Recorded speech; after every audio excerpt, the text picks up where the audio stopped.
करना शुरू किया तो हालात योजना से कहीं अधिक जटिल निकले। मंदिर के भीतर भारी हथियार मौजूद थे।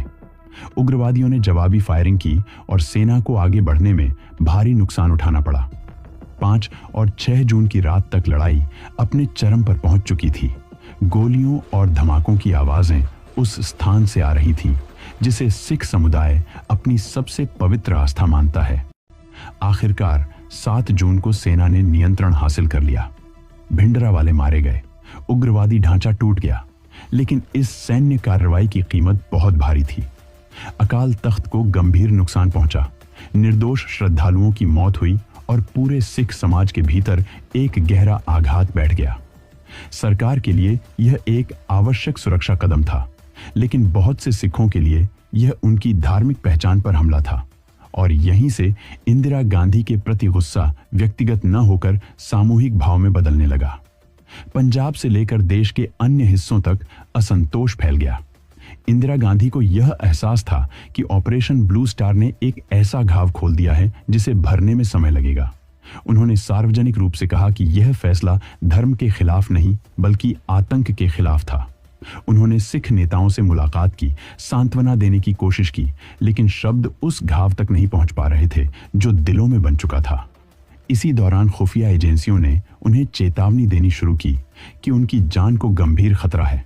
खासकर सिख उग्रवादी तत्वों से सलाह दी गई कि उनकी सुरक्षा में तैनात सिख गार्ड्स को हटाया जाए या कम से कम बदला जाए। लेकिन इंदिरा गांधी ने इस सलाह को बार बार ठुकरा दिया। उनका मानना था कि ऐसा करना पूरे सिख समुदाय को दोषी ठहराने जैसा होगा और इससे हालात और बिगड़ेंगे। उन्होंने अपने सबसे करीबी लोगों से कहा था कि अगर मैं अपने सिख सुरक्षा कर्मियों को हटाती हूं तो यह मेरे फैसले की नैतिक हार होगी।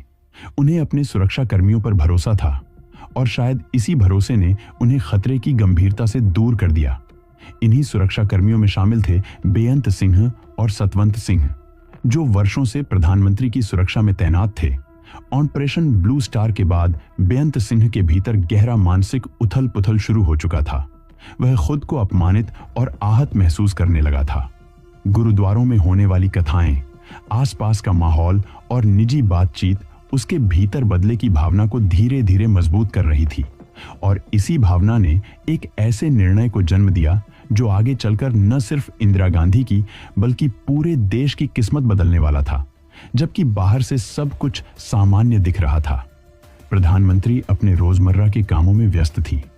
विदेशी मेहमानों से मिलने की तैयारी कर रही थी और 31 अक्टूबर की सुबह भी उन्हें बस एक सामान्य दिन लग रहा था।